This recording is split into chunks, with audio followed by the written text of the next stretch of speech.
Welcome to Two Millennials and Mom, where we bring you engaging conversations and respectful disagreement across the social spectrum. Injected with the quirks of everyday life. Curl up as we navigate the complexities of this modern world with all the humor and warmth we can muster. And the occasional gentle ribbing. We're glad you're here. Happy listening. How often do you hear someone, whether it's in person or online, say something really awful and then immediately pull the "haven't you heard of freedom of speech" card? Like it's some kind of magic shield that protects you from being held accountable for being terrible. But that's not really how it works, right? Somewhere along the way, we've mistaken the freedom of speech for this all-purpose excuse to say anything to anyone, anywhere, without any consequences. And spoiler alert, that's not actually what it means, like at all. So today we're discussing what freedom of speech really is, why people keep getting it wrong, and how social media made this whole thing about 10 times more confusing. So, legally speaking, freedom of speech means the government can't punish you for expressing your opinions. And that's about it. It doesn't mean that your employer or your followers or the internet in general has to like what you said. And that's where things get messy, because in our culture today, we treat free speech like it's this blanket permission slip to say whatever we want with no fallout. But the First Amendment wasn't really built for TikTok comments and X rants. It was written in a world where speech really kind of just meant pamphlets and talking to other people, maybe in a town square, not viral posts and algorithmic outrage. So what happens when that 18th century idea collides with 21st century technology? And how do we decide what freedom of speech looks like in a world where everyone has a megaphone? Not all that many years ago, freedom of speech meant marching for civil rights or protesting a war, empowering citizens, standing up to power. It didn't mean storming into your HOA meeting, screaming about mask mandates, and then crying censorship when someone tells you to sit down. Somewhere between Woodstock and Wi-Fi, we turned freedom of speech into a get-out-of-trouble card for people who just don't like consequences. You'll see somebody lose their job for using racial slurs or saying something awful, and they're like, well, what about my First Amendment rights? The First Amendment doesn't cover bad behavior at the office. Now, it feels like every other week there's a grown adult having a public meltdown, yelling at baristas, refusing to leave stores, and then shouting, "I have freedom of speech," as if that's some kind of magic spell. No, ma'am. That's not free speech, Karen. That's you throwing a tantrum in the produce aisle. We've confused the right to speak with the right to be rude. The First Amendment doesn't promise you an audience, and it definitely doesn't mean private companies, platforms, or other people have to tolerate your nonsense. And that's the part we want to untangle today. How we went from speech as a tool for justice to speech as a temper tantrum defense, a catchphrase for entitlement. How did something so foundational get so misunderstood? And can we still protect the value of speech without letting it become a free-for-all? We've confused freedom with license, the right to speak with the right to be reckless. Because if freedom of speech is supposed to protect democracy, we might want to remember that how we use it says a lot about the kind of society that we want to be. So we're starting at the beginning. What does the First Amendment actually say, and what does it really protect? Because spoiler, is a lot narrower and a lot more interesting than people realize. Welcome to Two Millennials and Mom. I'm Callie. I'm Cole. I'm Mom.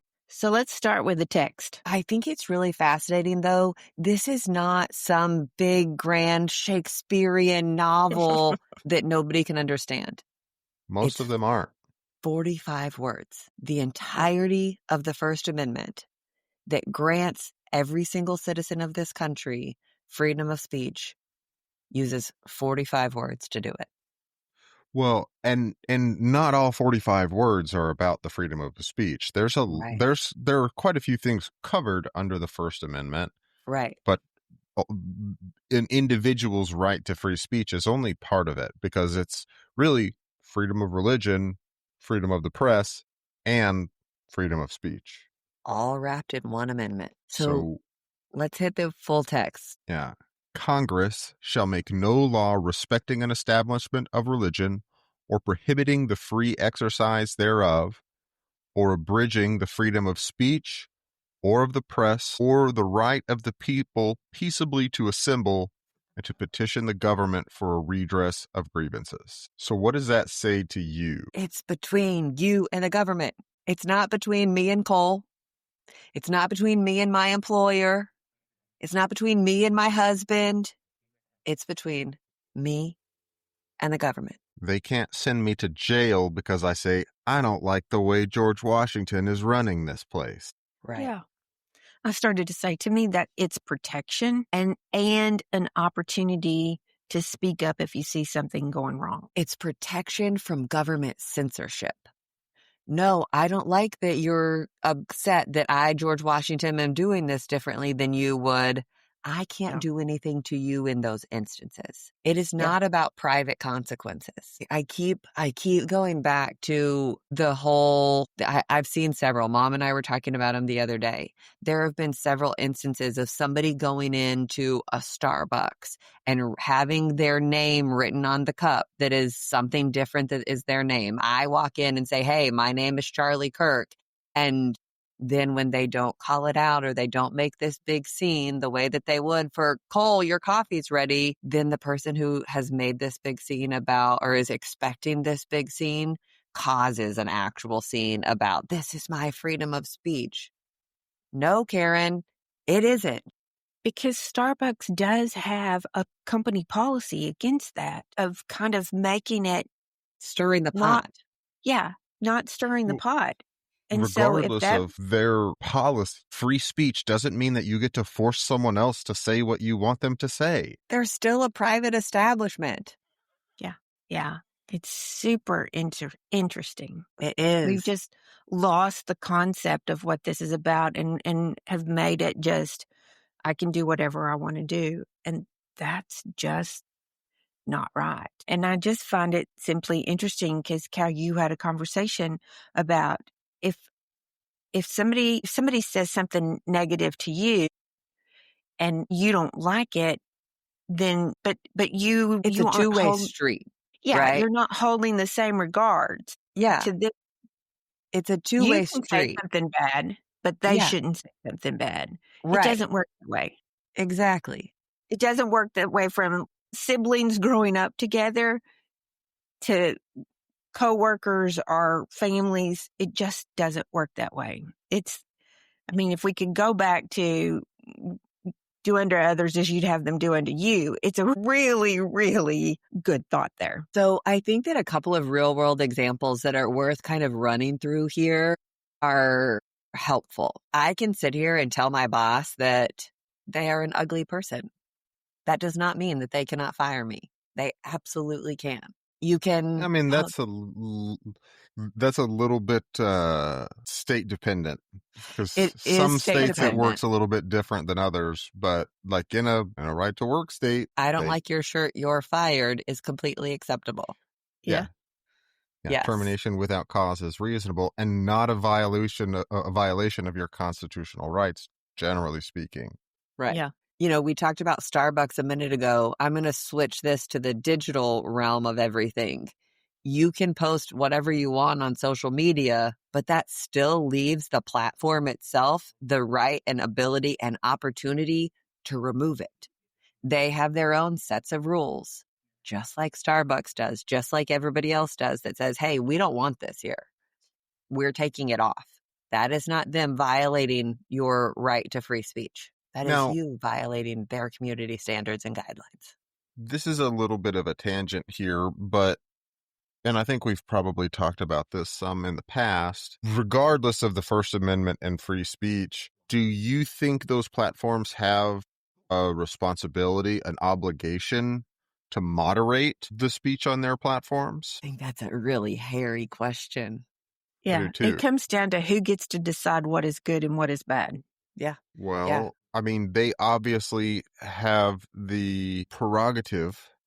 It is up to them whether or not to moderate. But I think there's a big difference in a moral or social responsibility to moderate versus a legal obligation or responsibility to moderate. Yeah, I agree with you on that. Yeah, I would too. I mean, do I wish that there was a way to draw a line there so that you didn't see some of the foulness?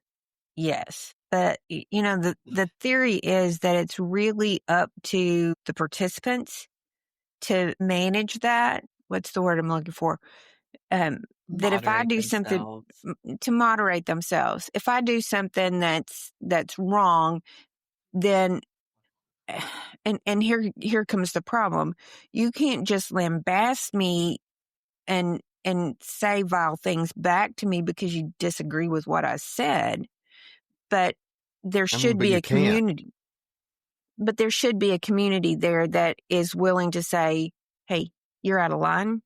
You need to stop." And that be, manageable, but it isn't. I'm trying to think, like, wasn't it? I think it was Telegram. And if that is not right, I apologize for getting it wrong and I will redact it and correct it in the show notes. But I thought it was Telegram that had all of these. So Telegram is a messaging app that all of those messages are encrypted. And it was being used for various nefarious purposes. Hey, we're going to do, like sending child pornography is still child pornography, even if nobody can see it. I think that there's an integrity thing there. But they had to come in and they've talked about how they're removing all of these messages and they're taking these down and they're closing these chat groups and all that are being used for nefarious purposes, that are being used to cause harm. That, like, how does that work? Yeah, so I mean, I have some pretty obvious comparisons that come to mind. If I take my truck and drive through a crowd of people, is the car manufacturer liable? Is the company that paved the road or the sidewalk responsible for my ability to do that? I mean, you're talking about Telegram being in hot water for having this encrypted communication channel. What if someone's mailing anthrax? Is the Postal Service now responsible for that because they are Right. the medium? That's what I don't know. I don't know how that works. I don't know how you kind of decide on what your community guidelines are and police them in order to be profitable. To me, there is a difference between a platform and somebody using a Ford truck to plow down people. There's a different, that could be any truck, anybody, and there's no connection with that manufacturer except for the driver. But there's a difference when you've made an agreement to be on a platform and that platform is monitoring things. But what I'm saying is you're just talking about two different vehicles, both physically and metaphorically speaking. You're using Twitter as your vehicle for spouting whatever it is you want to spout, just like you would be using the truck to run over whoever you want to run over. And I guess if we did an agreement with the truck that said we wouldn't run over people, that would be different. But we've done an agreement here. Correct. Well, you've also generally signed an agreement when you got a driver's license that you know how to operate the vehicle and you're not going to use it to intentionally harm people. I don't know if that intentional harm is part of it, getting a driver's license. I can know the rules of the road and still cause harm. Sure. And yeah, maybe. So because I didn't sign an agreement that I'm not going to go on a murdering spree, I shouldn't be held liable if I do. It's a really complex thing. I mean, I get it. Yeah. I think the whole thing is complex because I still think that, Cal, you mentioned child pornography, and where is the line between what is pornography and what is not pornography? And a lot of that is intention. And it's really hard to assume someone else's intention. So if I turn that around and I look at a platform and somebody has said something, how do I distinguish what their intention was? Well, I think that we have to be really clear, kind of looping this back to freedom of speech. There is a huge difference between your legal rights and your social responsibility, right? Yeah. And so I go back to was it the ACLU? Wasn't it, Cole? That you had these Jewish attorneys who were defending Nazis and Nazi sympathizers not because they agreed with them, not because they liked what they said, but because they wanted to ensure their freedom of speech. And there's all kinds of, this was back in the late 70s. There's all kinds of research that has been done and interviews that have been done with some of these people saying, hey, what was that experience like? As you as a Jewish person, how was it defending Nazis who actively hate you? And it was really hard for many of them. But at the same time, it would have been that much harder to lose your freedom of speech. And so while I didn't agree with what it is that they said, I still took their freedom of speech very seriously. And so I think that we just have to be really cognizant of the difference between legal rights and social responsibility. Yeah, because and this is really and truly the point of that specific clause of the First Amendment.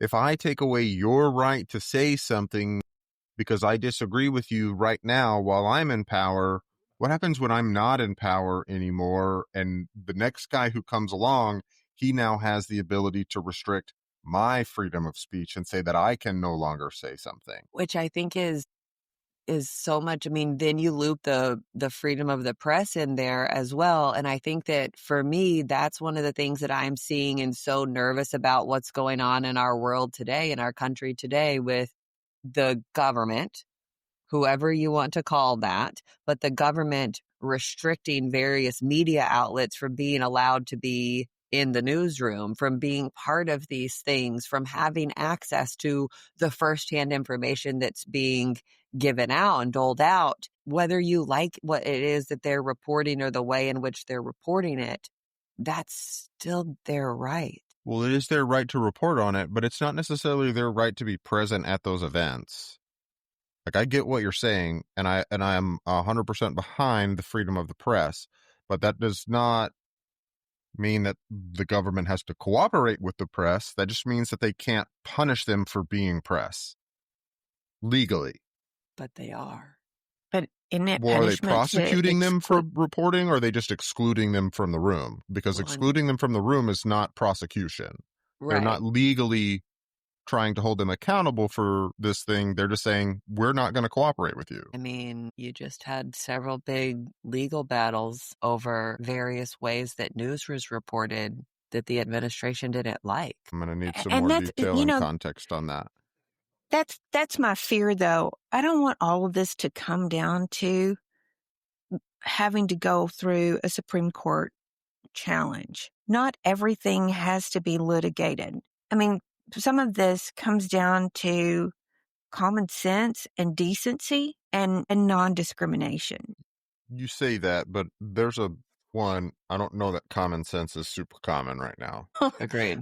So not going to disagree with you on that one. There are going to be some instances where maybe we do need to, and maybe litigate is stronger of a term than I'm really looking for here, but maybe it does make sense to sit down and have that discussion like, hey, does this fit the bill? Is this part of what's covered and what's not covered, so that we know? And there's a ton of case law around the First Amendment, way more than we have time to get into today.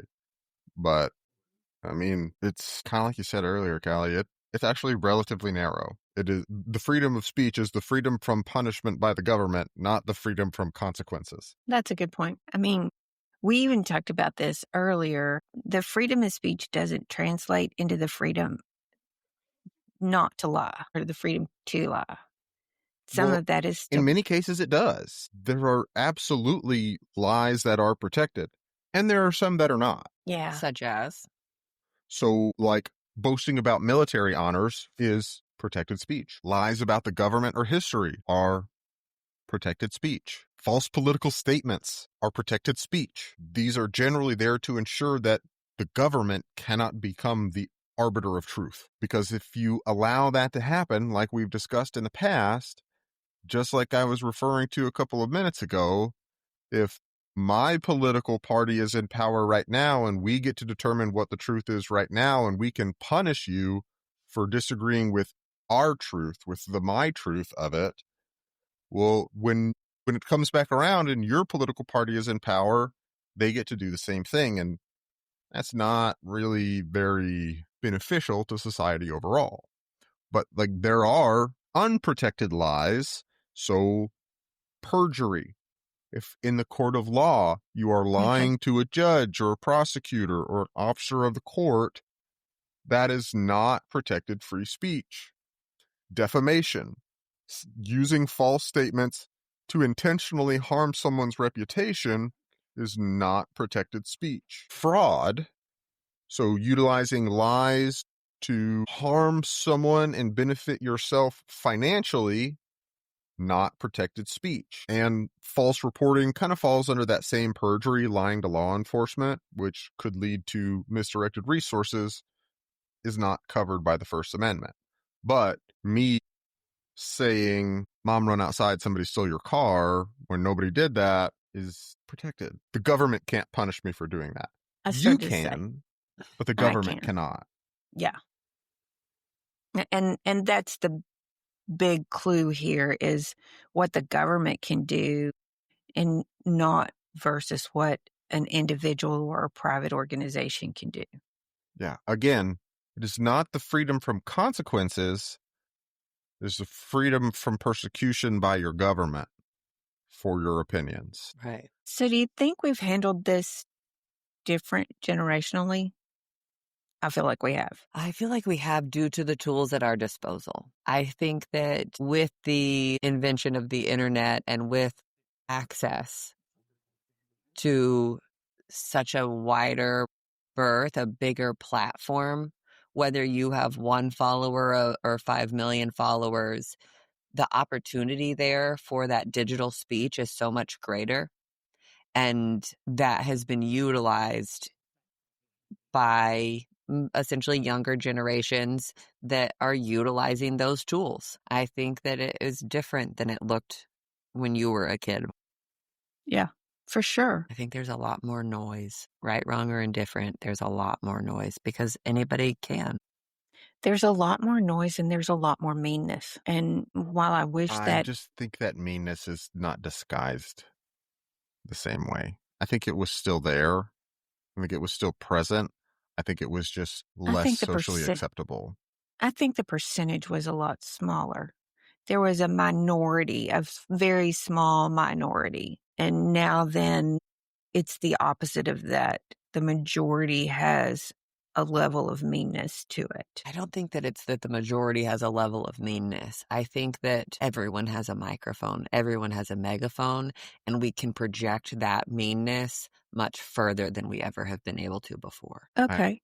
Percentage-wise, I don't think it's all that different. I think Callie's right. I think projection-wise it is. And that is really sad to me, that you are going to take your megaphone and use it for harm, use it to disparage people, use it to be cruel to people. But just because I think it's bad and I don't think it's right doesn't mean it's wrong. That is freedom of speech.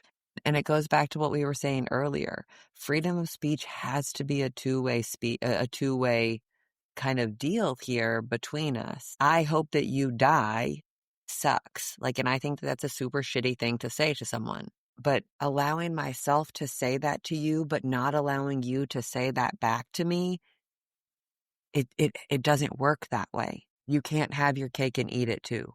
You can't have your freedom of speech and not allow anybody else to have theirs. If you can't take the heat, stay out of the kitchen. Yeah. I'm really curious, do you guys think that free speech requires us to have thicker skin? Well, I don't think it really requires us. And again, we're kind of applying that incorrect application here. Yeah, I was thinking the same thing. So, I mean, it goes right back to what we were just saying. If you can't take it, don't dish it out, for one. But again, not really free speech. Right. You can say whatever you want to somebody, but that doesn't mean that somebody's not going to turn around and smack you in the mouth. Not to say that they should or that they have the right to do so, but that's not going to stop a lot of people. Yeah. Free speech is not freedom of consequences. Yeah. And So, like you said, if I say something to you, but then say, oh, no, you can't say anything back to me. So you're now infringing on their right to free speech if you think you're utilizing your right to free speech to say it in the first place. but still, the whole point of this entire thing is it has nothing to do with what we say to each other. It has to do with us and the government. I was waiting for that piece. Yeah. Yeah. And that's really important. But I think that using that illustration is a really good way to point out to people who do interpret it or are interpreting it incorrectly that not only are you interpreting it incorrectly, you're not applying that incorrect interpretation correctly either. Right. So you're double wrong. Nothing's worse Oh. than being double wrong except for being triple wrong. Oh. Gotcha. So let's jump into kind of the history of this. I think that is kind of interesting. So we need to go back to kind of the founding of this country. There was a group of people who did not want to be under British law and British rule anymore. And so the freedom of speech was written as a direct rebellion against the censorship laws that these folks were coming from. Okay. And I think that that's important to note, just that, hey, this is so important to us. We are going to put it in writing in our founding documents, in the Bill of Rights, so that we make sure that it's enshrined here forever. This is that important. So I think that that is really interesting. Cole, do we want to get into any of these other, you mentioned case law, do we want to get into any of these other topics?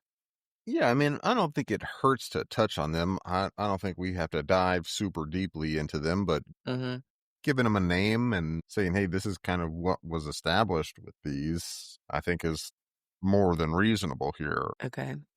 So lead us in. I mean, you've got a note here for a really, really early one, which I don't know how, and I would probably need to go back and read a little bit more on this one in particular, but the Alien and Sedition Acts of 1798 apparently made criticizing the government illegal, which is a direct violation of the First Amendment.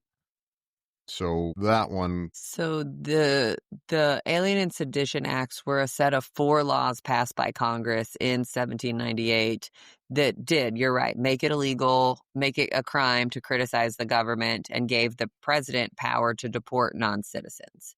Those laws were then enacted at that time by the Federalist-controlled Congress under President John Adams, citing national security concerns during a period of tension with France. They included the Alien Friends Act, which allowed deportation of non-citizens deemed dangerous, the Alien Enemies Act, which allowed deportation of citizens of a hostile nation during wartime, and the Sedition Act, which criminalized false, scandalous, or malicious writing against the government. So I think it's kind of a little bit important to note that this was very, very unpopular at the time and contributed to the victory in the 1800 election when President Jefferson was elected and allowed those acts to expire, and then pardoned anybody who was convicted under those laws. I think that that's important to note. Oh, that's interesting. It was not because- at all popular, and people freaked out. Yeah, and it's a direct violation of the First Amendment. Right. So this is one, Schenck v. United States, is where it kind of sets the clear and present danger precedent. You can't yell fire in a crowded theater if there is no fire. That is not protected speech. Inciting hysteria or violence is not protected speech, which leads right into Brandenburg v. Ohio, a modern test.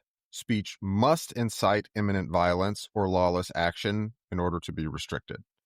So those two kind of pair together fairly well. Yeah, I can call you an idiot, but I can't say, hey, everybody around us, let's go kill this idiot and crucify him in the town square without going through due process. That is a legal system that is required if you have done something wrong, not something that we can. There's no mob justice. Right. Well, and the advocacy for violence is where it starts getting, nope, we're Yeah. not doing that. So you made a point of saying there's a difference between I hope you die and I'm going to kill you. Yeah, there is a difference between I hope you die and I'm going to kill you, because one of them is a threat. I hope you die is, while it may not be the nicest thing to say to someone, isn't I'm going advocating to kill for you. violence. Yeah, it's not the same thing. And I have to say, in the past, I have wished that there were some type of law that would prevent you from saying, I hope you die, because I just think it's wrong. And yet, in looking at this in juxtaposition, understanding the difference there is really helpful. Yeah. So It's really now I'm helpful, just going and to you hope don't for get to moms dictate that'll someone else's morality. say that again, Boo. You don't get to dictate somebody else's morality. No, but I hope their mom smacks them. Fair enough. I mean, seriously, I just don't see any reason for saying that to anyone. Yeah. I just see zero purpose to that. Well, and I think that that's a perfect lead into where I wanted to go next. There is absolutely a difference between free speech and hate speech. I think that that is something that we need to really, really, really Yeah. kind of, I don't know what I'm trying to say, hit home. Well, try to explore a little bit, because I mean, it's close, but different. Yeah, it is different. And so there is a legal threshold, which is very, very high, even when hateful speech is usually protected. I hope you die. All Jews are bad. Whatever that may be, they are not the same thing. And so I thought it was so interesting kind of talking about the definition of hate speech. And this was really helpful for me. So I think that it gets confused. The line between hate speech and free speech is blurred.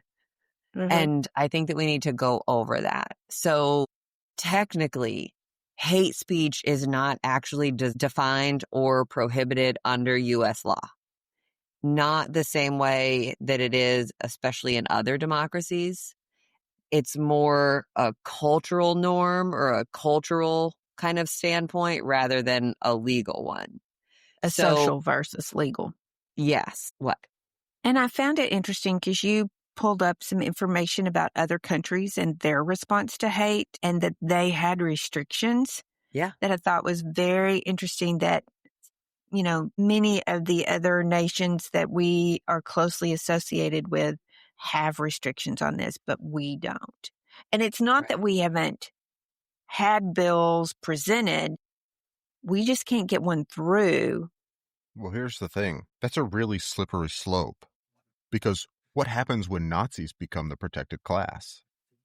Now you can't speak out against fascism or Nazis because So it's hate you think speech. there has to be, for hate speech, there has to be defined classes that would... I mean, So in the United generally, States, yes. currently, there are specific classes that are legally allowed. So hate speech is generally protected unless it crosses a line that, again, is threatening or inciting violence. Yeah. So no matter how offensive or vile it may be, that doesn't change the fact that it is protected. So protected speech really, truly is expressing hateful, racist, sexist, or bigoted opinions, even in public, is still allowed.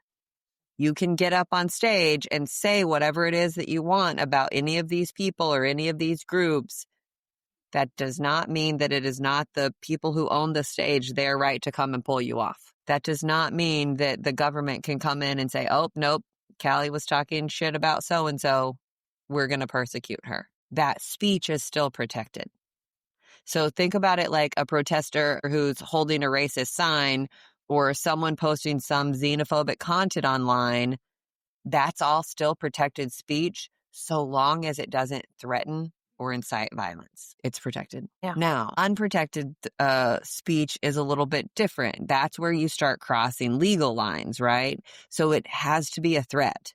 That would be a communication that is stating serious intent to harm someone. I'm going to kill you at a single person or a group of people, whatever that may be.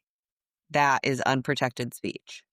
Incitement to imminent lawless action is also unprotected speech.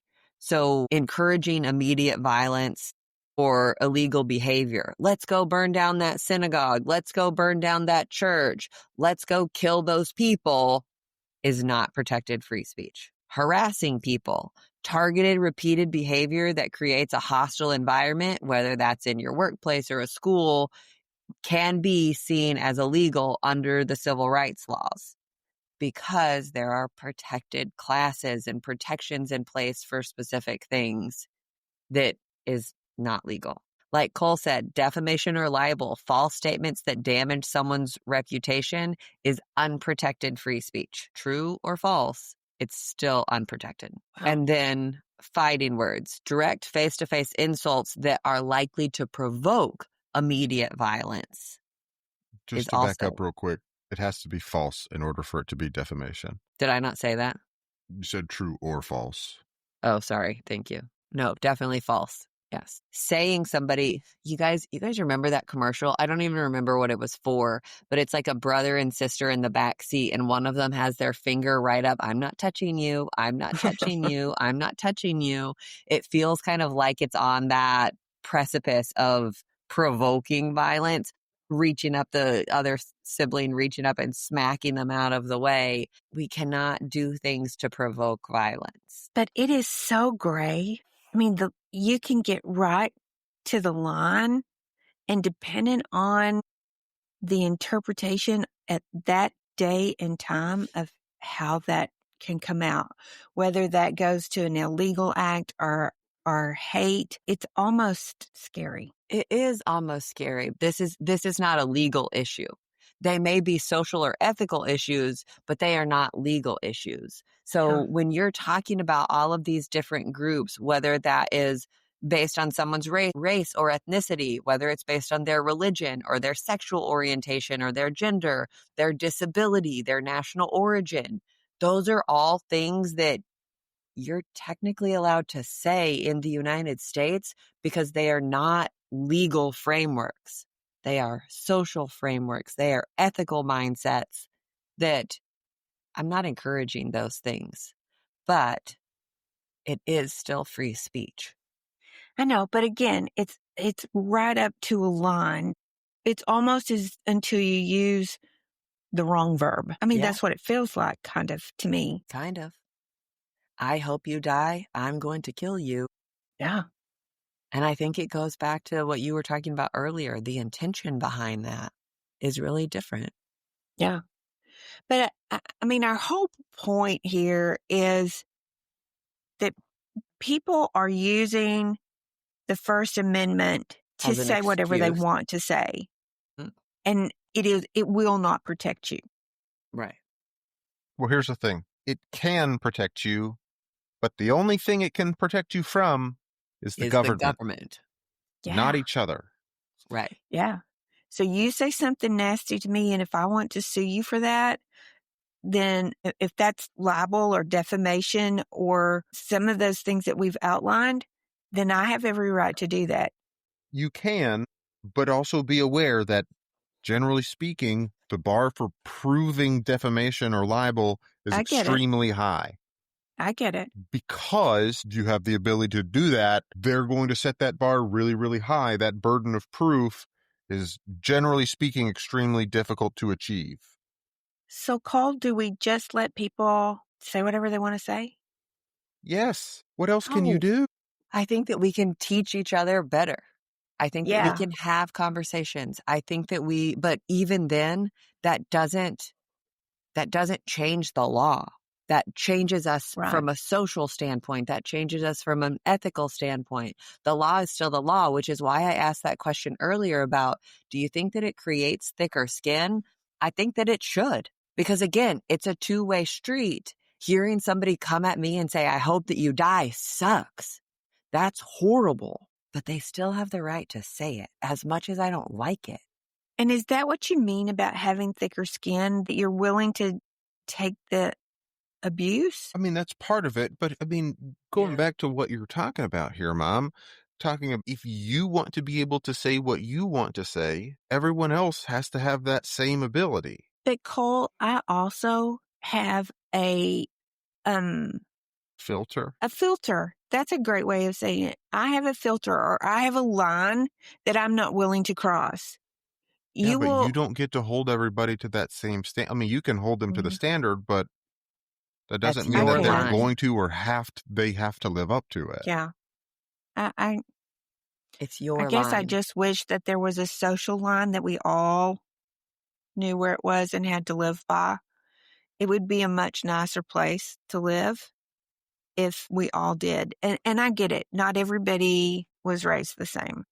Well, not Well, everybody who was gets raised to- the same. Not everybody thinks that. Some people Yeah. think that the system in place that allows them to verbally abuse other people is to their advantage. So they don't want to hold other people to a higher standard Yeah. because maybe they're better at berating people than the people around them.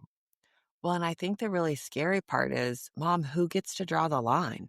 Exactly. Well, I'm just sitting here thinking, if you're in a marriage, that's called abuse. And you can put a stop to that, but you can't do anything about it if it's people who don't know each other. If it's just a random person and a random person. So But really, it's frustrating. if you're in a relationship with somebody, you're married to somebody who's constantly saying, I hope you die, I hope you die, I hope you die, the court can't do anything about that. Freedom of speech or not. You're right. That is not legislatable. And here's the thing. It's not up to the courts to fix that situation for you. It's not the government's job. It's yours. Well, Leave. And the same thing is true on the reverse, right? If you're married to a person who keeps telling you that they're going to kill you, that is unacceptable. That is legislatable. In civil court, you can come in and say, hey, this is what they're saying to me. This is unacceptable. And that is all of this that we're talking about, that we can come in and say, nope, you're right. That's not right. We'll grant you that divorce. Get on with your life. Move along. I mean, saying I'm going to kill you is criminal too. And I mean, that's Yes. conspiracy to commit murder. Yes. And to be able to prove that is a whole thing, because it's not just, oh, I have a text message that he said he wants to kill me. Yeah. It's all of the intent behind it as well. And we've talked about it on this podcast. We used to joke. I mean, Mom, how often would Cole or I pop off about something and you're like, I'm going to kill you. I'm going to smack you. And I specifically have started addressing that in my own vocabulary. I don't want to make those comments, not out of joking, out of fun, because I don't want there to be anything to be misconstrued or confused. I hate that story from your growing up, from your history. Yep. Me too. But even though I never, ever, ever made another step in that direction saying it was wrong, especially to my children, or for that matter, my husband. Yeah, for sure. So let's kind of jump back on track here. So Mom, you talked about it. We did earlier, before we started recording, talk about a couple of comparisons of how the certain kinds of speech are criminalized in other democracies. So think of Canada or Germany or the UK. They do criminalize certain kinds of hate speech. So Germany, for example, bans public Holocaust denial and Nazi symbolism. Like, it's just a non-starter.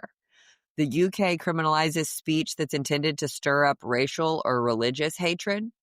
And then Canada's Charter of Rights allows reasonable limits on expression to prevent harm. And then you've got the U.S., on the other hand, who takes a more speech approach, believing that the best antidote to hate speech is counter speech, not censorship. And so I think that it's just a different take on it. Yeah. Some of the stuff that I have heard that is allegedly going on in the UK right now around free speech is deeply concerning. People being jailed for tweets that are disparaging the government, be that local or state, if you will, government. Again, it's a big part of that really slippery slope. Yeah. To say you can't talk bad about us. publicly. Because if Us, you the do, government. right, you can't talk bad about us as the government, because if you do, we're going to put you in jail. That sounds a lot like a gulag to me, which is deeply concerning. I mean, but on kind of again, on the other hand of that, there are lots of stories, and I understand that they're not citizens and they do not have the same rights that we do. But when you've got professors who are coming in to teach here for certain lectures or whatever and are being turned away at the border by our United States Customs and Border Patrol saying, no, you're not allowed here because of that tweet that you had criticizing our current president, that's the same slippery slope to me. I don't really disagree with you. It's just scary. And I think that that further shows why I think that we need to be educated in general, but certainly educated on what is and isn't free speech so that we can then keep track of ourselves better and keep track of the people around us better and be better stewards of what the intention with the First Amendment was and why. Yeah. It's hard. It's hard. There are definitely boundaries on free speech. I think that that's important to remember. And the application of free speech, once again, is not intrapersonal. You and the government. I just think that we have become a nation of people using freedom of speech as a shorthand for I can say whatever I want without consequences. And to me, that's a big red flag for a lack of education. Yeah. I mean, it's paper tiger. It doesn't mean anything. No. And if you're actually fairly intelligent, you can see that they don't have any clue what they're talking about. That's ignorance. Some people say that's bliss. Well, then don't get all mad about it. But I mean, so we the need to truth is, remember, though, they can probably still say whatever they want to say, but they're not free of consequences. but they're not free of consequences. They can say whatever they want to say, but they can't restrict whatever you want to say. So Yeah. if your barista doesn't want to call out Charlie Kirk's name on your Coffee cup. they can. And you can't say anything about that either. And it's just, it's not an infringement. You can, but it's not an infringement on your rights. It's not an infringement. You can gripe about it, but they should be able to come back and say, that's our policy. We're standing by it. And we're standing by our barista. And that should be the end of it. Mm-hmm. It shouldn't be a national news story. So I think that we just need to remember that as an employee, you can absolutely be fired for making racist comments. That is not an infringement on your freedom of speech. Has nothing to do with you and the government. I think that we need to be cognizant that social media bans for hate speech or misinformation are still very much in place. If you go and start lying out there and you go and start attacking people on whatever social media platform and you get shadow banned or removed from those platforms, that's on you. You have guidelines that you have agreed to work within. Yes, you have. But let's clarify something here. I knew he wasn't going to let that one go. Twitter can take my post down. But do you think it would be a violation of my First Amendment rights if the government went to Twitter and said, you better take this post down or there will be repercussions? Yes. That's wrong. That is a violation of the First Amendment because it's not up to the government to do something like that, to get to set those terms. Now, well within Twitter's right to say, we don't like what you're saying, we're not going to make a platform for you. The same story is if the government wants to prosecute you over something that you said, then where do you lie? That's exactly you and the government? Yeah, that is between me and the government. And if I'm making tweets that incite violence, that's not protected speech. But if I'm just saying, man, I don't like this administration. And then they try and prosecute you, then you have a heck of a case. Then I have a free speech. Is protected speech. National news story. Yes. So I think we just need to kind of, again, clarify that misunderstanding. There are social or private consequences that take place in those instances when you're making racist remarks and getting fired, when you're being banned on social media for saying hateful things or lies. That is not government censorship. Government censorship is what is at stake and at play when it comes to the First Amendment, your freedom of speech. And I think that, we talked about this here several episodes again now, cancel culture and accountability. Those things can certainly run hand in hand. That does not make it free speech issues. I think that especially here in the last several years, freedom of speech has become this politicized weapon, this silver bullet, if you will. I can say whatever I want, but that isn't really true either. And again, it's not freedom of consequences.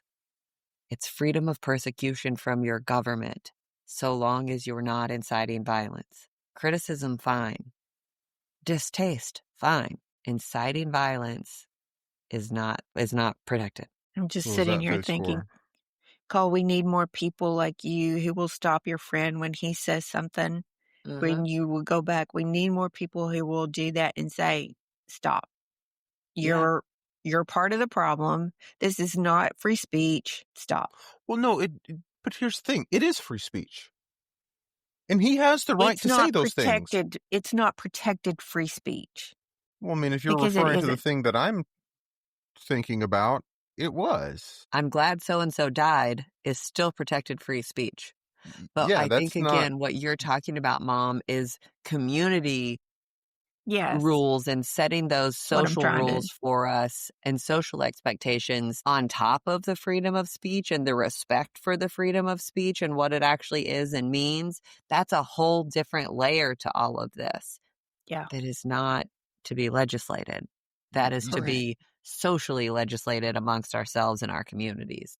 Yeah, you don't combat bad ideas by banning them or outlawing them. You combat bad ideas by presenting better ideas and saying and showing why the bad idea is bad. Yeah. Because if you start to legislate and say you can't have any bad ideas, well, who gets to determine what is a good or bad idea? That goes right back to that government becoming this arbiter of truth. Right. And again, we have to remember in the United States, hate speech is not a legal term. It is only a social one. The First Amendment protects even the most hateful of opinions until they cross into threats, harassment, or incitement of violence. So while something can absolutely be wrong or harmful, that does not always mean that it's illegal. It just doesn't. Stop yelling at your barista.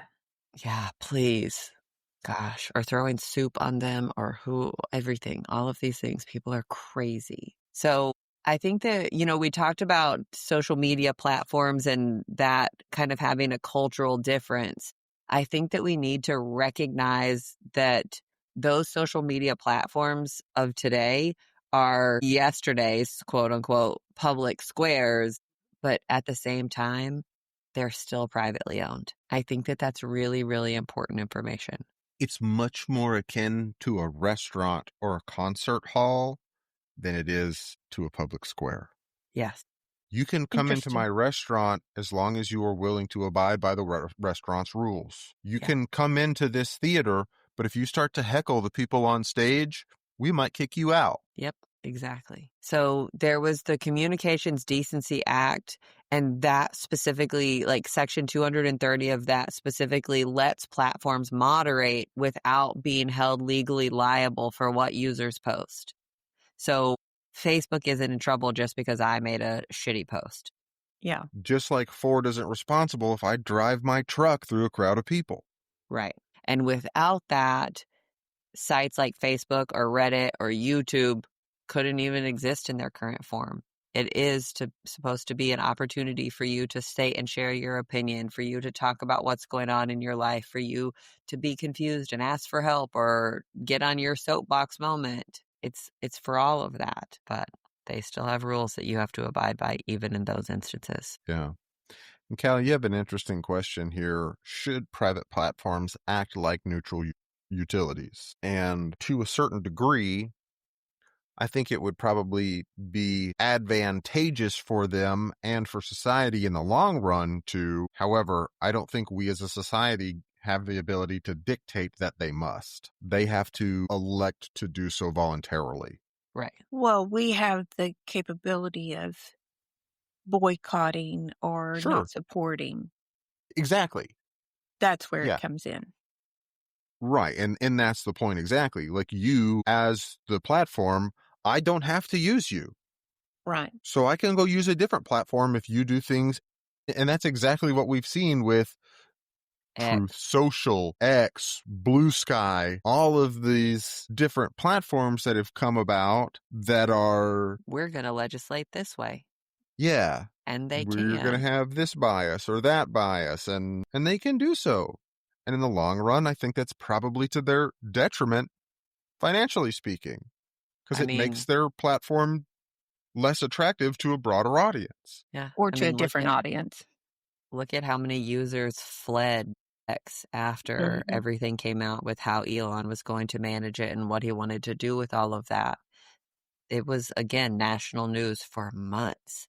All of these people fleeing, all of these companies coming out saying, we're not doing it. We're not going to be on there. You will not see us there. We're not engaging or interacting with this at all. That is the power of we the people, right? We're choosing to forego the platform that you've created or that you've put here for us because we don't want any part of that. And I think that there's something to be said there as well, that I'm pretty sure some of those numbers have come back. Some, sure. To say, hey, okay, maybe this platform does work better than something else. Maybe it's better to not be in an echo chamber. Maybe it's okay to be somewhere where people can disagree with me. In the case of social media platforms, Cole, do you think that they have a duty to moderate for safety and truth? Duty is an interesting term there. I don't think they have a duty. No. I think that if they want to be the best product, that they should. So maybe they have like a responsibility to their shareholders to moderate for truth. The tricky part is how do you determine that? Who is their said arbiter of truth? Right? Yeah. How do you do that without bias? Can you? And if you can't, then maybe not. Is there a level, though, of what is so far-fetched versus what is there are nebulous? hundreds of thousands of hours of flat earth content on YouTube. Should we take it down? And I think that's my point is, should there be levels of truth that are moderated and those that are outlandish or crazy, just we eliminate that? Who gets to do decide, you do a little bit though? or none at all? What would Facebook be without all of these ridiculous stories about everything? I saw one I this might week. actually see a friend of mine on there instead of crap I don't want to see. Yep. So, I saw a story this week just like you talking do, about, don't use Facebook because it's an inferior product for you. Very definitely. Yeah. Just remember, Instagram is owned by them. It's the same thing. Touche. I told y'all starting this out after we talked about social media last week and how much mine was up 60% this week to, what did I tell you, Callie? 2.5 hours? Something like that, yeah. So I'm not using any of them very much. You're not using any of them very much, but you're also supposed to be trying to use them less. So get to work. No, I can't believe I went up 60% when I'm supposed to be trying to use them less. By the way, we all failed on our Monday social media free. Yeah. Yeah. Oh, yeah. So working on it. I'm working on it. But after y'all mentioned that, I did think about it every time I opened one of those apps this week. And I was like, Callie said. I shouldn't be here. Yes. I should go do something else. I think that helped. I didn't really check my usage this week because, it's not something that I monitor regularly, but I did think about it pretty much every time. Now, I want to get onto something different here, though, because, and I think we may have talked about this a little bit in a previous episode. We definitely talked about it off camera, but you've got a bullet point here about misinformation, hate speech. And the one I really want to key in on here is AI generated propaganda. Mm-hmm. Because we're getting to a point where it's pretty concerning, the capability of these AI generated clips or videos, the potential for deep fakes, if you will, that are getting pretty hard to distinguish from reality. How do we as a society protect against that? You know, I hate saying this, because it makes me sound very Democrat. But I would love to see legislation that requires that it's identified as AI generated. I don't think that makes you sound very Democrat. It's more law, more legislation. Yeah, but sometimes regulation, carefully regulated. It can't just be this Regulated. weird Yeah. blanket thing that doesn't really address the issue, that just looks like it does. It Yeah. needs to be a carefully crafted legislation to say, we have to leave enough space to utilize this new tool for things like making art, generating content. But even if you're doing it for art or content, it could still be noted that AI was used. Yeah. And I don't know that that necessarily detracts from the No, it's just a content that different you're class. creating. I think culturally right now it does. And I think that that is probably where hesitancy in these AI generation manufacturers, these companies that are creating and building these AIs, I think there's some hesitancy there because culturally speaking, I think they've gotten some backlash for the use of their products. I don't necessarily think that that should be the case, because here's the thing. If I can do the job of 10 people better than those 10 people can do their job, who cares what tools I use, as long as I'm not going those in 10 and people do. intentionally harming someone else. Making a better product is not me harming someone. Like, sorry. Like, sorry, voice actors, sorry, actors, sorry, musicians. If I can make a better product than you, if I'm a better singer than you, I'm not harming you intentionally. I'm just better at it than you. If I can use a computer to make a better song than you can, I'm not harming you. Learn how to use a computer. Make a better song. Be that competition. But I also think that, Mom, I think that you make what is probably a really valid and important point, is there has to be some sort of metadata attached to these things to say this is not real. And I think that because there's so much deception, I had a conversation earlier this week because we had talked about how much interference had been involved in the prior elections. And the person I was talking to said there wasn't any Russian involvement. They didn't do anything. And I was like, really? And so you yourself, Cole, have talked about 80% of the internet is fake. Yeah, Is that's the dead bot internet generated. theory. Huh? That's the dead internet theory. There's a theory that up to 80% of all interactions online are with bots. And if you don't know, I mean, Yeah, it but I would don't even prevent. think that that's something that you can legislate, because even if we write a law here in the United States that you have to verify your identity to participate in online forums, that doesn't mean other countries have those same laws. It doesn't prevent them from creating True. bots. It doesn't prevent them from getting fake verification. Makes it harder potentially. I don't know. It kind of all rolls up. Yeah, there's a streamer that I listen to who thinks that basically in the course of the next 15 to 20 years, the internet will stop being global. It will be regional. Really? Kind of like how it is in China right now. Well, because you can't regulate something that's global. You can't regulate it. You can't, like the US can't regulate the internet in Europe.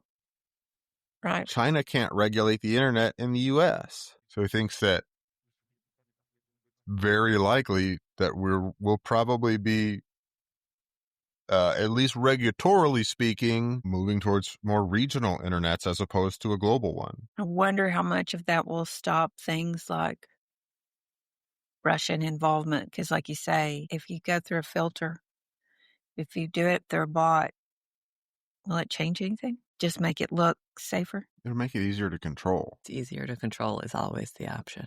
Always the answer. I'm not saying it's a good thing. That doesn't sound like Cole, does it? Again, I'm not agreeing with this or saying, and neither is the streamer that I'm referring to. They're not saying that this is a good thing or what we want to happen, but it is what they expect to happen. And I think there's probably some validity to that. I just wonder if it would affect what we were talking about. Is that going to change hate speech? Any at all? Depends on which region you're in. It might. And how Depends are those on- regions defined and drawn, and who draws Yeah. the line, and who gets to pull the puppet strings and figure out what the line Yeah. is and make all of those rules? Like, The same people who are drawing Scary. all of the imaginary lines right now. it doesn't make it any less scary. Nope. If anything, it's Makes more. it more scary, if anything. Yeah. Okay. I'm going to land the plane on free speech. We need to remember that freedom of speech is essential, but it is not limitless. It is not free of accountability. It is not free of consequences. That is not what it is.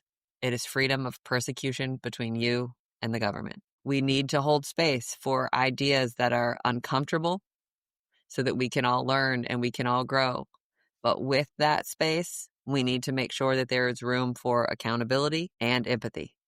I think it's really, really important. I didn't know that. Thank you for teaching me not just persecuting somebody for how stupid they are. We need to remember that speech in general is a tool. It can be used in a number of ways.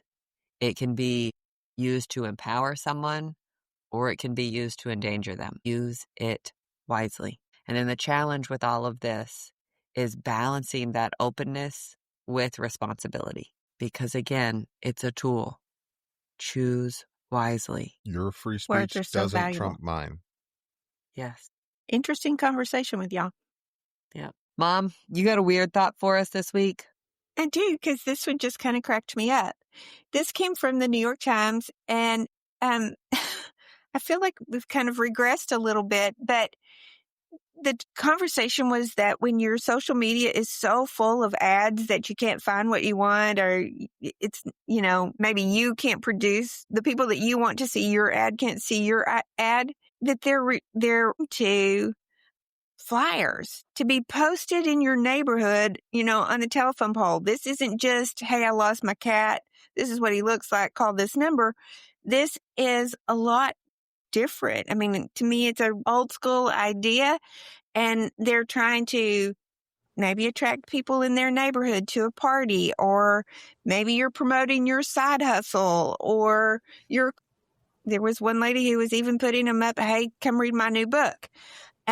But they're printing flyers, going to the print shop and having flyers printed, and then they're walking their neighborhood to post them so that people in their neck of the woods can see them and respond to them. They might have a QR code on them. Some of them are very internet kind of looking.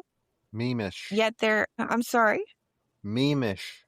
Meme-ish, but they're on paper. They're tactile and ready for you to respond to them in some way. Cole laughed because one of the questions was, are you a fermented art hoe? And all that was doing was directing them to her newsletter, to get them to read her newsletter. Since we had talked about touching grass last week, there's one about, hey, stop and touch the grass. And it links really to a guy who has a whole Instagram, and that's what he's doing, is stopping to touch grass. But the idea is that you'll make friends more locally In your community. and connect with people, which, we know that that's kind of an issue right now with people feeling isolated. And so they're using flyers to connect to their local community. I just think it's very interesting and kind of weird that we're kind of moving backwards on some things. Because we are so inundated with slop. Yes. On the internet in general, this place that we're supposed to be moving everything digital so that we could save the planet and stop killing all the trees. But because we can no longer communicate through this medium, because it is so, again, massive, inundated with slop, we're now having to go back and not even use it for what it's intended for. Yeah. But, I saw something in relation to this week or the week before, where apparently there's been an update that has come out and hit Samsung refrigerators, that now your refrigerator, your screen that's in your kitchen, is now playing you ads. Oh, God. I mean, But at the guys, same time, but can we cool it with the ads? Like, Yeah. are they really creating that much of a return? I mean, they They're obviously are. everywhere. But at the same time, can you imagine walking through your neighborhood and seeing somebody putting up a flyer about a book that you're like, huh, that sounds interesting. Hey, really quick. So author, somebody who is excited about this book, Yeah. let's talk about this really quick. Tell me about it. You know, Yeah. Mom, you talked about earlier about putting notes on things about whether or not it's AI. If you're willing to get up and go post a flyer and have a conversation about it, it obviously matters enough. I think that's so fascinating. I mean, it's a really interesting thought. Yeah. What would neighborhoods be like? Be interested to see maybe a case study on ad revenue per user per time frame. So, because honestly, I think at this point, it would not shock me at all if a lot of these subscription services that have a free with ads are losing money on the ad side, and they are just flooding it with ads to push people into the monthly subscription. Because I'm more than happy to pay for YouTube, whatever it is, to get ad-free YouTube or ad-free Hulu or ad-free Netflix. Like, yeah, I'll pay the extra whatever it is a month. Get I me did out read of an here. article about that, about podcast ads, that they were finding out that they just weren't paying for, that there just wasn't enough return on these podcasts, that they've backed off of using them. Same for a lot of streamers, because again, this kind of going back to that dead internet theory where view botting is seriously a thing, where a lot of these viewer counts that people are getting aren't real. Yeah. I mean, there was a purge a few months ago on, I think it was like Twitch, of basically bot accounts, and some of their biggest streamers had their viewer counts cut in half, Oh gosh. cut by 60 or 70%, like massive drops in viewership because of this purge. And they had to do it because advertisers are like, look, we know that we're not seeing the return. We know these are fake. You have to do something about this, Yeah. or we're going to leave. Yeah. Authenticity matters. Let me ask y'all a question, because they talked about putting QR codes on these flyers, but I don't do QR codes that I don't know. Is that just me being Probably neurotic, or would wise. y'all just hit a QR code? Because the I think flyer, it depends on the QR code. Yeah, I'm probably I'm not going to hit sitting a at a QR code restaurant- on at a restaurant on their menu. Probably not going to worry too much about that one. but a flyer hanging up But on a telephone pole? Flyer hanging up on a telephone pole, yeah, I'm probably going to be like, yeah, I don't know, man. But what's it a flyer for? Like, Doesn't matter. I think that it does to me a little bit. Again, if I I don't think sat there so. and talked to the person who was putting it up and they're all excited about this book and can tell me things about it, that would be one thing. I'm more don't know. inclined to scan that QR code. No, I don't think so. That could Okay, I have still to- be social engineering. I have mean, to it tell y'all could. a funny. So apparently the state was made aware of some phishing emails this week, and everybody in the state sent me an email about it saying, hey, be aware of this. But the one that really cracked me up was the person from the state who attached it, made it an attachment, not in the body of his email, but made it an attachment to be aware. And I'm like, are you really serious? You think you're going to email me about phishing and you want me to open an attachment and I don't know who you are? The state has received these, so the state is telling you to beware. But Of the this state, thing that we just attached to this email. yes, I was like, You are actively emailing me malware. Thanks. yes. Yes. And if I hadn't received it from 10 other people, maybe it wouldn't have been as funny who had it in the body of their email saying, be aware of this, but not an attachment. Weird. Okay. Give me a good story. Who's got it? I've got it. I've got a good news story. So back in August, in the rural Pennsylvania town of Greenville, a 16-year-old girl named Lindsay Leskovac was driving home after she dropped her friend off. On her drive home, she got sleepy. Despite her best efforts, she actually drifted off behind the wheel. Her truck left the roadway, collided with 2 poles and a couple of trees, and came to a stop dangerously close to a body of water. As she's trapped in this wreck, she was unable to call for help. But here's where things take a technologically remarkable turn. Her iPhone 14 had a feature on it called crash detection that automatically dialed 911. Her mom, Laura, later explained that the dispatcher's voice coming through her phone woke Lindsay up just enough so that she could respond, and she stayed on the line with the dispatcher for 22 minutes while help was on the way. Thanks to the automated rescue call, emergency responders were able to locate her, get her out of all of this mess. She suffered some really serious injuries, including fractures to her spine, her neck, her hips, and both legs. Yet, it was likely the feature that made the difference between a tragic outcome and her survival. Her mom says that they're deeply grateful, and now they are working to raise awareness about 2 things: the dangers of drowsy driving and how to make sure that crash detection or emergency SOS features on your smartphone are enabled so that you have an extra layer of protection like that of the one that likely saved Lindsay's life. Okay, you were getting really close to me going, where's the good news part of that? But I don't know that my phone has a crash detector on it. It does. Holy cow. It does. I'll have to look and find that. Yeah, it does. I will grab a couple of like an Android. I don't know if there's one, but an Android and an iPhone version to link to the show notes to show you how to put those on, because it's pretty cool. So technology saved her life. Oh, man, that's a pretty hard swing. It's the spectrum of potential on something like that is so broad. I mean, this is obviously an incredible and heartwarming and really just outstanding use case for technology like that. I think that there are also some arguments that could be made for technology like that being extremely concerning about an invasion of privacy. There was I was wondering about the tracking. Deal.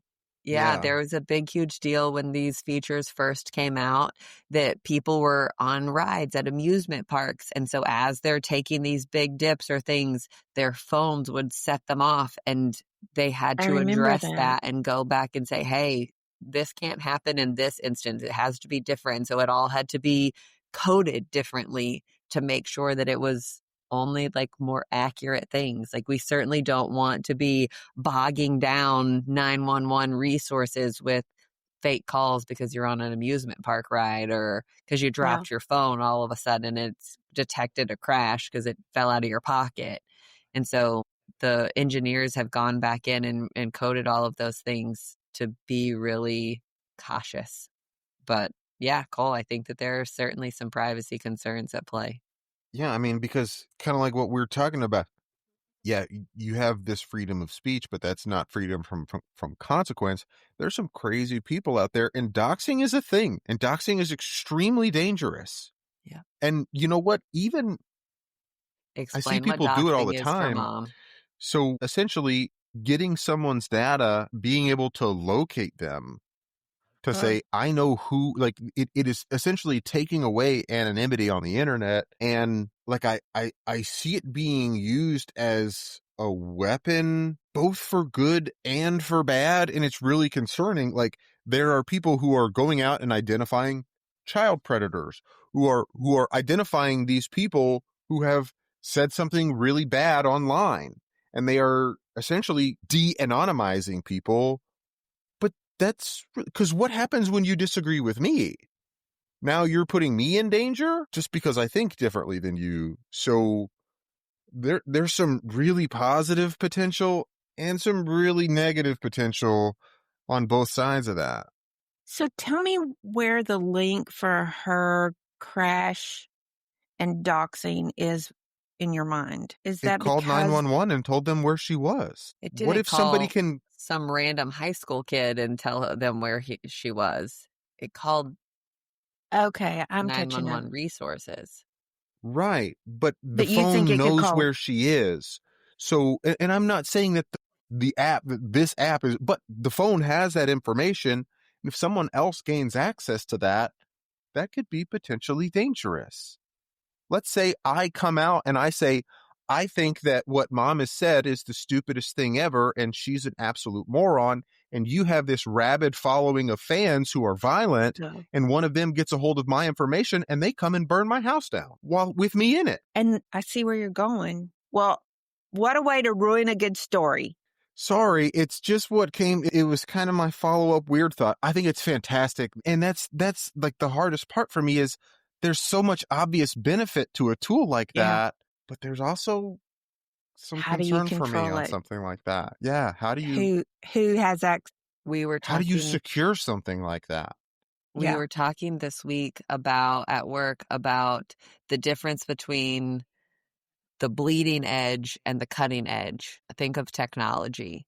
And so in many ways, I think that the bleeding edge is really painful. And I hope that has already been addressed.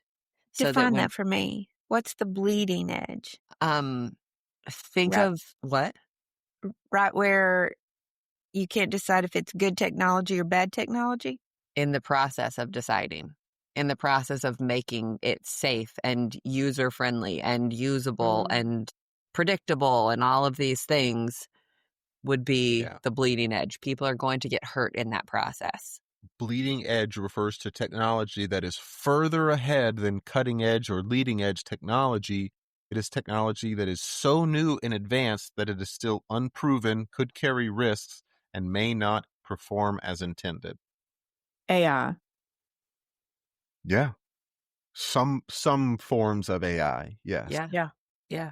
And just knowing the difference between the bleeding edge, where it's painful and really hard to get to the cutting edge. You have to go through the bleeding edge before you can get to the cutting edge. Well, that's a new term for me. It was fascinating. I wonder if that's a podcast. Oh, interesting. Maybe so. Try not to let Cole ruin our good news stories. I mean, I'm not trying to ruin the story.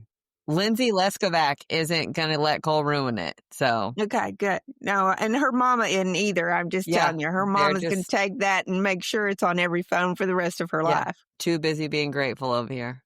Yeah, I get it. It's pretty amazing though that even when she couldn't respond, there was something there to help her. Wild. We live in a fascinating, sometimes scary world. Precedented times. Yes.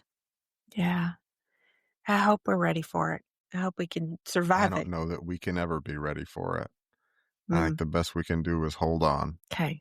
Touch the ground. I'm going to keep loving you guys because that's the best I can do. Me too. I love you too. And keep asking you questions, even if you tell somebody that I'm a moron. I would never. And all of my fans come after you, all 3 of them. Come get some. Love you guys. Love you guys.